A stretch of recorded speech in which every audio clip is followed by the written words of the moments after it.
சட்டமன்ற தேர்தலில் திமுகவிற்கு தக்க பாடத்தை தமிழக ஆசிரியர்கள் கற்பிப்பார்கள் என தமிழக பாஜக தலைவர் நயினார் நாகேந்திரன் தெரிவித்துள்ளார்.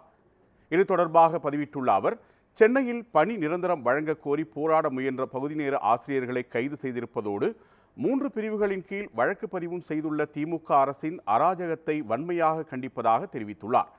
திமுகவின் ஆட்சியில் அடிப்படை உரிமைகளை பெறுவதற்கு கூட அரசு ஊழியர்கள் முதல் பாமர மக்கள் வரை அனைவரும் தெருவில் இறங்கி போராடும் நிலைக்கு தள்ளப்பட்டிருப்பதுதான் நிதர்சனம் என பதிவிட்டுள்ளார்.